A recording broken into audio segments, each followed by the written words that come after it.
also. Daniel Moylan, we were just talking about the channel crossings before the break. You immediately discounted the turn-back policy that Australians implemented. Why? I didn't discount it. I simply said it's not included in the measures the government's taken. But Should it's taken be? All the other measures. I don't think, for the reason Tim Smith gave, I don't think it's going to work across a narrow channel if the French aren't willing to take the boats back. So it entirely depends on the French being willing to take them back. And remember, from our point of view, this is a lot of people. This is 45,000 or whatever in total. But from the point of view of continental Europe, they've taken in much larger numbers, only a small number of which, and they don't regard our problem as being any worse than the problem they've got to deal with.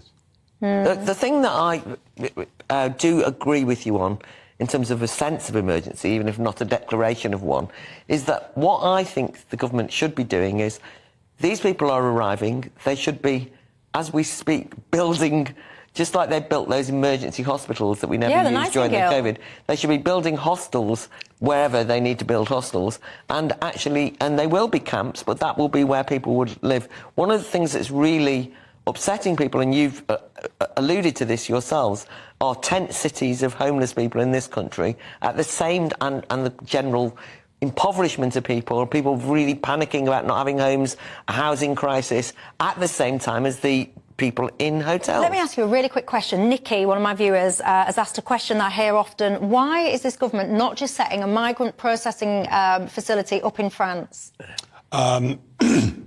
Good question. I don't know the answer to that. But then don't they, because this is the point that Nikki... But, I mean, the truth is that people wouldn't go to a migrant processing centre if they were economic refugees. Why? They've paid their money to get on a boat, and the boat is there and that's what they'll take, because if they know that going into migrant processing means that they're going to be turned back, why would they go that way, when by landing here they know it's very hard for people to chuck them out? And the great thing you have to remember is, it's a very quick answer, but once you land in Britain, your chances of staying here are very, very high. If your application's being processed abroad and you're turned down, you've got nowhere, you're still abroad. If your object is to get here, you want your feet on the ground.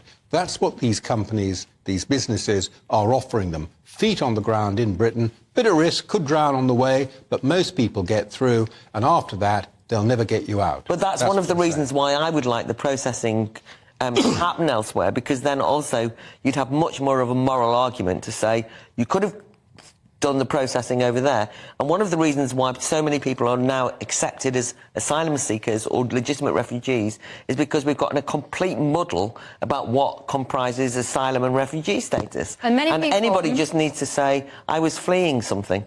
I mean, I'm being glib, but that's almost what's happened. So we've corrupted the genuine refugee and asylum status that's so important. I just think the whole kind of system now has lost integrity. Yes. I just think the whole asylum system, the whole immigration system, it's lost integrity. And I saw a statistic about a month ago, and it was saying that just for one chunk of the backlog, it was something like 75,000 or something, the particular chunk that they were focusing on, they were saying that you'd have to process a claim every 4 minutes in order to clear just that chunk before the end of this year. You've got no chance, no chance whatsoever. And there'll be people perhaps watching this that say, well, hang on, Michelle, you lot are being really harsh, because ultimately these people have every right to try and seek safety here if they so choose, and that there's no other routes for them to be able to safely do so. Daniel? Yeah, people do say that, but we know the fact that an awful lot of these people are economic migrants. And they're here as a result of a business model that we do need to disrupt. But I also think it's not their fault. And I know that people will, viewers will say, oh, for goodness sake, you've just made the point. It's the system that's corrupt.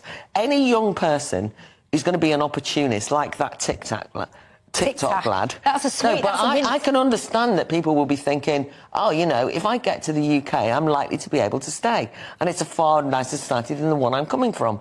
That is not their fault. It's the system's fault in this country that's allowed the corruption of the genuine asylum and refugee status. And as you say, immigration has collapsed. I think they need to speed up the processing and be much harder about who they give status to. I had the idea the other day, the AAAs, I threw it out to my audience, I had loads of people that was up for it, the asylum admin army. You could recruit all these people that's a that good are sitting at home, that have left the workforce. I'm telling you now, people would come in their droves to help out and to process things. I know you would, because I floated it as an idea and you all jumped at the chance.